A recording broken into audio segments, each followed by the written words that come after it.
कई सारे कमेंट्स आए और उन्होंने कहा कि सर बैकग्राउंड म्यूज़िक आपने लगा रखा है, आप उसे हटा दीजिए। तो फिर से ये सारे लेसन्स को मैं रिकॉर्ड शुरू करता हूँ। तो यूनिट 1 है planning lessons from course materials to classroom process. और इसके जो स्ट्रक्चर हैं इस चैप्टर में, ये फर्स्ट यूनिट में जो हम लोग पढ़ेंगे वो सबसे पहले इसके ऑब्जेक्टिव को जानेंगे, then the nature of instruction through classroom lessons, इसके बारे में जानेंगे, key features of the typical language lessons. Then third जो है वो हम लोग समझेंगे planning at the level of the teacher, teacher के लेवल पर किस तरह से प्लानिंग किया जाता है, teacher level plans, some samples. Then lastly हम लोग सारी चीज़ों को सम अप करेंगे, कुछ कीवर्ड्स हम लोग देखेंगे, सजेस्टेड रीडिंग्स एंड फिर कुछ क्वेश्चन आंसर जो है वो होगा। तो सबसे पहला है objective. So this unit focuses on the teacher's preparation and planning for classroom lessons and on ways of looking back on lessons after they have been taught.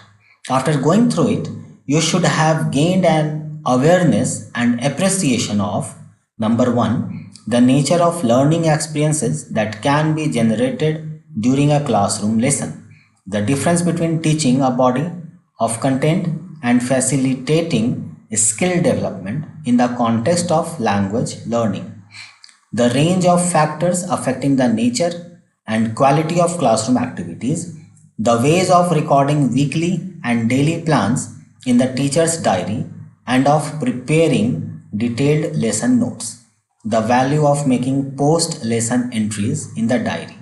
This would serve as preparation for Unit 3. How the planning of lessons can be comprehensive and yet be flexible.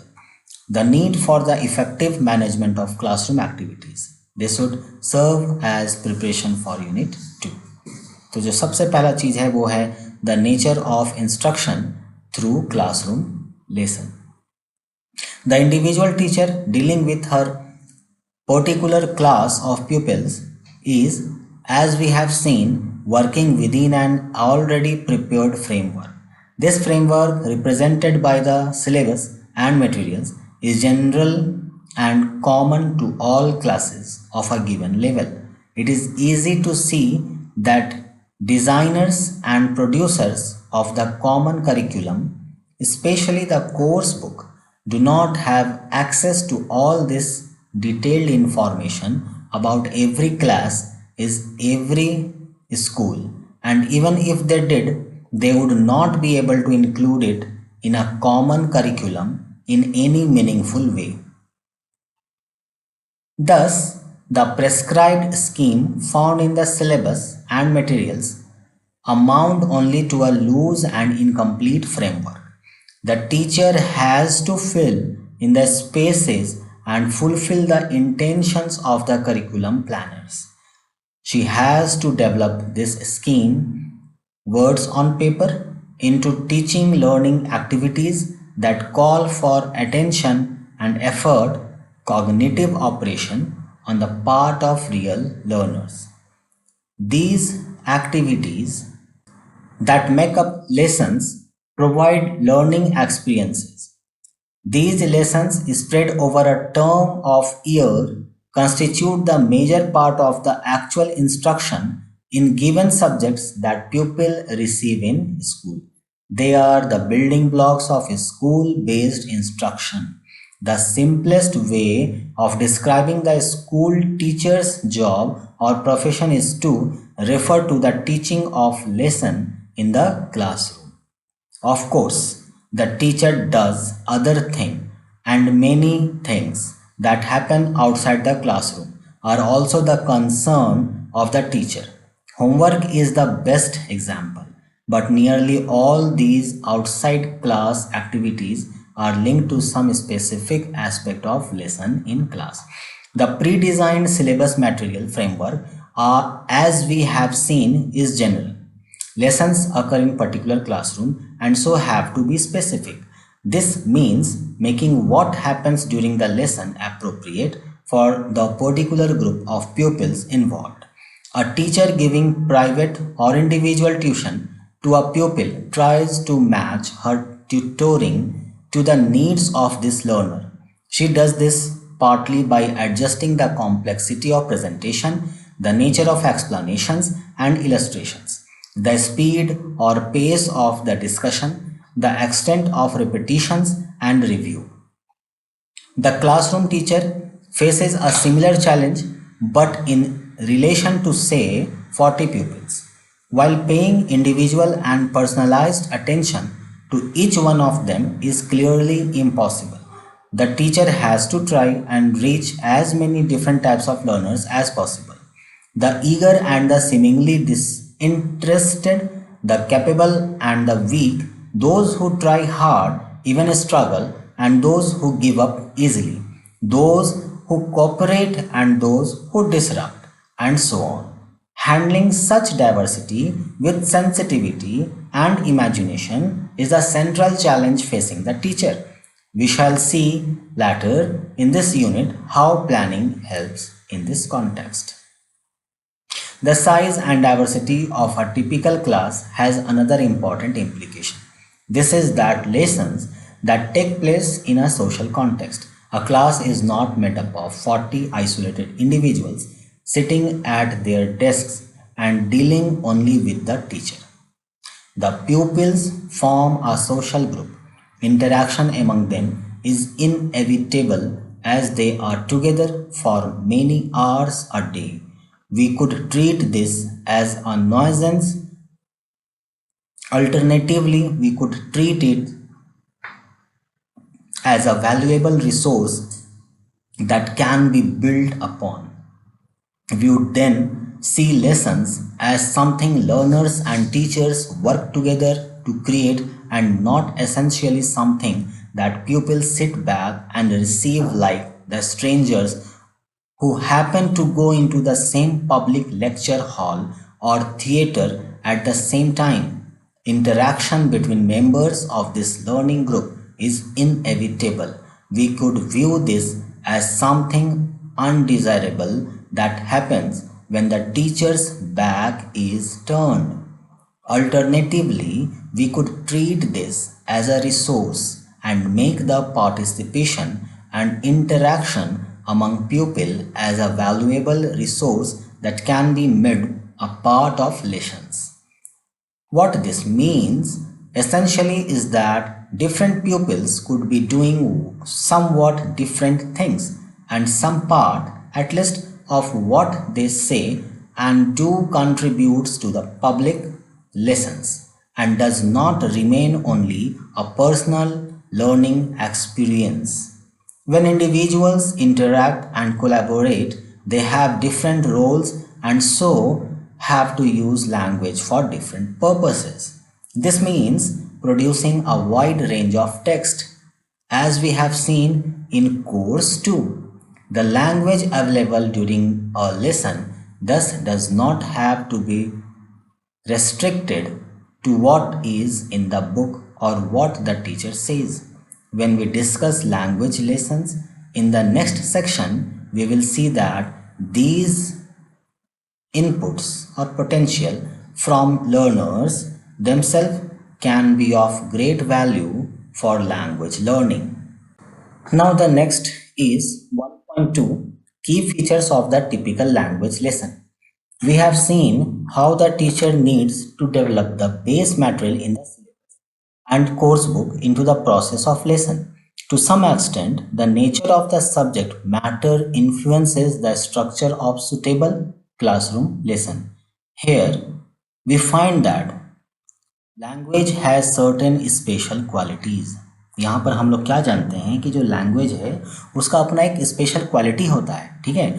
For most school subjects, जितने भी school subjects हैं, the course book provides in a fairly detailed manner. जो भी course book होता है वो एक Fairlie detailed manner में, है ना, मतलब एक अच्छे तरीके से द आइटम्स ऑफ कंटेंट, जो भी कंटेंट है किसी भी बुक में अगर हम लोग देखें तो उसके बहुत सारे कंटेंट दिखेंगे, है ना, सीरियल नंबर से, ये मतलब इंट्रोडक्शन से होते हुए, जैसे यहाँ पर भी हम लोगों ने देखा था, है ना, कंटेंट्स उसके प्रोवाइड किए जाते हैं. जैसे इंफॉर्मेशन है, उसके डेफिनेशन है, उसके रूल्स हैं, उसके थ्योरीज हैं, ये सारा कुछ जो है कंटेंट दिया जाता है किसी भी कोर्स बुक में। That are to be taught, ये पढ़ाया जाता है। This involves presenting, explaining, demonstrating etcetera by the teachers so that this content is transmitted effectively to pupils and it becomes a part of their knowledge। अब यही चीज़ें जो है वो एक टीचर के द्वारा पढ़ाई जाती हैं। वो लिखा है ना, दिस इन्वॉल्व्स प्रेजेंटिंग, वो उसको प्रेजेंट करता है, एक्सप्लेन करता है, डेमोन्स्ट्रेट करता है, और ये बहुत कुछ जो है वो टीचर के द्वारा किया जाता है। क्यों करता है टीचर ये चीज़? ताकि ये प्यूपिल जो है यानी जो भी बच्चे हैं उनका एक पार्ट ऑफ नॉलेज हो जाए, और काफ़ी इफ़ेक्टिवली टीचर जो है इस चीज़ को ट्रांसमिट करते हैं। फॉर लैंग्वेज, किसी भी भाषा के लिए, which we treat as a skill subject rather than a content subject, किसी स्किल सब्जेक्ट को जब हम लोग पढ़ाते हैं तब the value of such content in itself is rather limited, यानी कि वैल्यू ऑफ सच कंटेंट या जो भी कंटेंट का नॉलेज है उसका जो वैल्यू है ना, वो अपने आप में क्या हो जाता है, लिमिटेड हो जाता है। क्यों? क्योंकि हम लोग किसी स्किल सब्जेक्ट को पढ़ा रहे होते हैं, है ना, rather than a content subject. कोई कंटेंट सब्जेक्ट नहीं है, एक स्किल्ड सब्जेक्ट है। तो स्किल्ड सब्जेक्ट में कितना भी लिख दिया जाए वो पूरा नहीं हो सकता, ठीक है। किताबों में उसकी भाषा पूरी नहीं हो सकती। तो जब तक कि उसमें हम लोग कुछ प्रैक्टिकल नॉलेज ना दें, ठीक है, तो जब तक प्रैक्टिकल नॉलेज नहीं मिलेगा तब तक वो जो नॉलेज है वो पूरा नहीं होगा। क्लियर? तो ये चीज़ यहाँ पर बताया गया है। अब आगे है क्या, the main objective of the teaching learning. अब ये इंपॉर्टेंट है। So what is the main objective of the teaching learning, है ना, इस पर क्वेश्चन भी बन सकता है कि what is the main objective of teaching learning. तो मेन ऑब्जेक्टिव क्या है of a living language like English. अगर एक लिविंग लैंग्वेज का बात करें, इंग्लिश है, हिंदी है, तो उसका मेन ऑब्जेक्टिव क्या है, is to help the learner to become able to use it to communicate कर सके दूसरों के साथ, with others, by sending and receiving meaningful message. अब कोई भी लैंग्वेज जब उसको सिखाया जाता है तो हम लोग उसको ग्रामर भी सिखलाते हैं। तो जब वो ग्रामर को सीखता है कोई भी स्टूडेंट या कोई भी बच्चा उसको जब सीखता है तो वो अपने फीलिंग्स को, जो वो सोच रहा होता है, वो कम्युनिकेट कर सकता है किसी दूसरे से। तो यही क्या है, मेन ऑब्जेक्टिव है किसी लिविंग लैंग्वेज का, है ना। Formal knowledge about the language is useful. किसी भी लैंग्वेज का जो फॉर्मल नॉलेज है वो यूजफुल तो होता है, लेकिन this can not be the primary concern of language lesson. Language lesson का जो प्राइमरी कंसर्न है वो ये नहीं हो सकता, है ना, क्या कि हम फॉर्मल नॉलेज सिर्फ दे दें, ठीक है।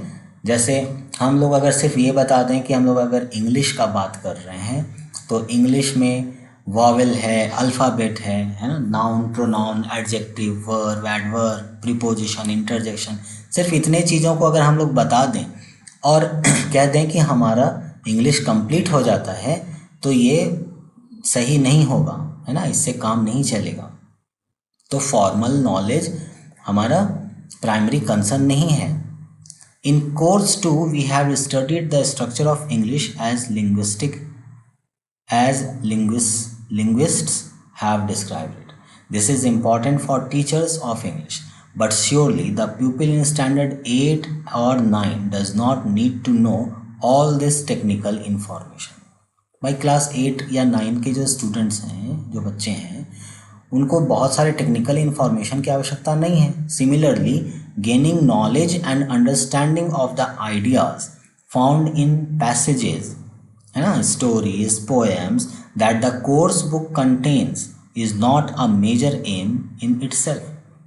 किसी भी बुक में अगर पैसेज दिया है, स्टोरी दिया है, पोएम दिया है ना, तो सिर्फ इसका ही नॉलेज लेना या इसको ही समझना, ठीक है, is not the major M.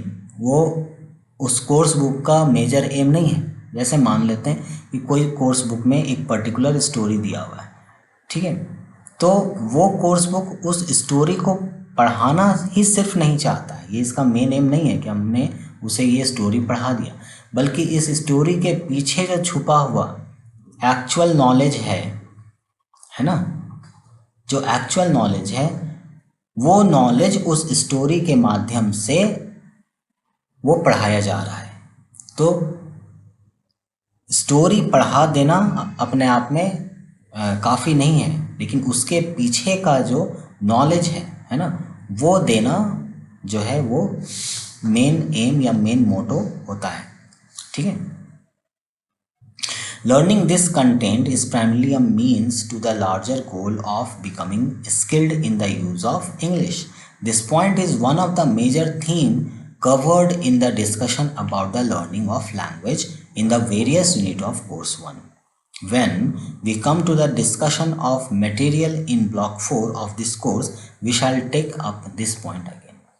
ठीक है, तो आगे भी चीज़ों को हम लोग उसी तरह से जानेंगे। Now, there is a problem that arises here which we must face. हम लोग जरूर इस प्रॉब्लम को फेस करेंगे।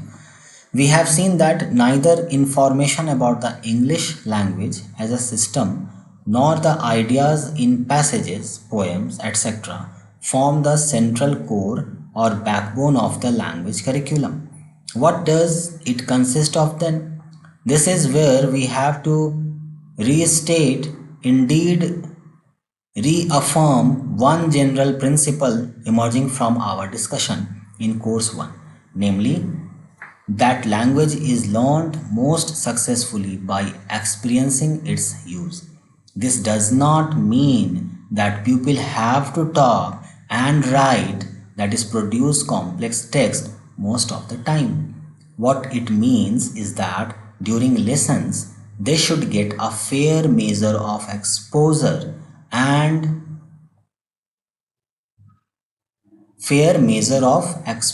to and experience of language in use, similar to what the child acquiring a language naturally seems to get very easily most of the time. We have discussed text in course 2, block 2, the stories, passages, poems in the course materials are text of various types. How does the teacher help pupils to engage with text in such a manner that they experience how meaning is expressed or conveyed through the language they contain?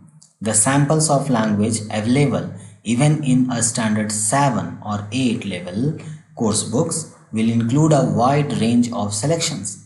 Among them may be text carrying descriptions of deeply felt personal experience, accounts of emotionally powerful interactions among persons, that is characters, expression in verse or prose of joy and jest or of sadness and weariness, parts of speeches or documents that have inspired and moved people, descriptions or explanations of technical items that are clear and interesting even to the layman, pieces with hidden meanings that emerge only after much reading or rereading and reflection. The objective of language teaching, when we have brought learners together in a classroom, is not to transmit the teacher's superior understanding and appreciation of such text to pupil. It is rather to help them experience or see for themselves the meanings. Further, we would also want them to see how meaning is related to aspects of language, form or structure as demonstrated in the text. What is interesting about such text is that they can, with some seriousness and sincerity, be approached from many perspectives. A whole range of questions can be raised directly or indirectly about a text. Who created it? Who is the sender or author? Who is it addressed to? Why was it created? When? In what context or circumstances? Could the same message have been conveyed in some other ways? What response might it have generated originally? Will other receivers react in the same way? The point here is not that dozens of such trivial comprehensions questions must be asked in relation to every passage. These are not comprehensions questions as such. They are rather ways of approaching and responding to texts. For our discussion, these questions or approaches represent the principle that many tasks or activities can be taken up in class that would carry discussion far beyond the specific and limited aim of finding the meaning of the passage. We should take note here of the special position that the language teacher is in.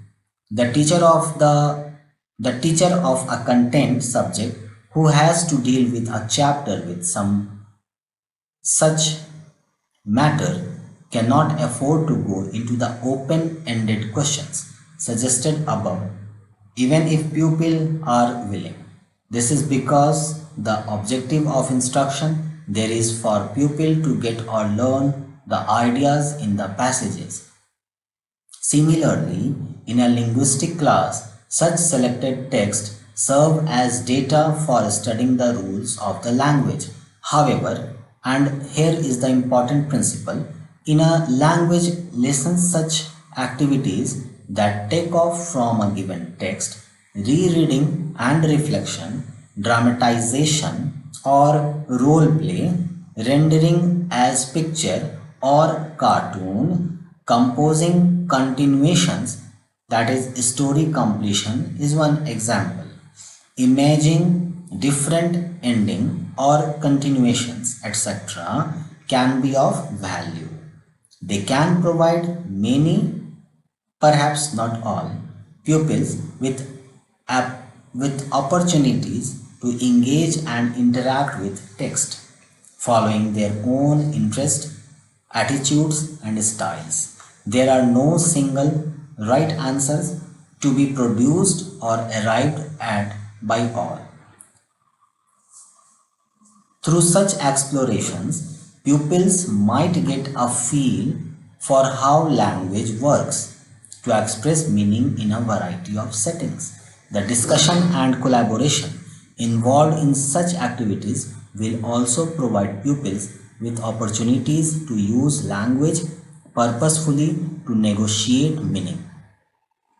The general principle for language instruction that emerges from this discussion is that the language lesson should provide for a variety of open-ended tasks demanding attention and effort of some measures of interaction on the part of all the pupils, presentation and explanation of content by the teacher, to which pupils listen, should be only one of the strands in the processes of instruction in the classroom, but not the dominant one. Possibly, it after this type of effort on the part of pupils that explanation analysis by the teacher, good old-fashioned pedagogy, becomes really useful.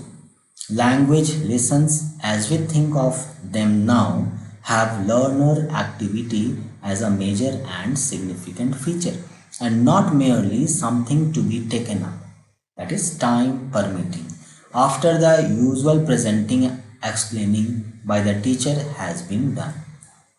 However, learner activity is not an end itself. Simply reducing teacher talk will not automatically lead to language learning. Good language lessons do not simply happen. They have to be prepared and planned with great care. It is not only the what and how of presentation that has to be planned, but also when and how pupils are to be involved and how what they do or produce can be built upon to create relevant learning experiences. We turn to some practical suggestions relating to planning classroom lessons with this perspective in the next section. भाग मत कर प्रयास भाग मत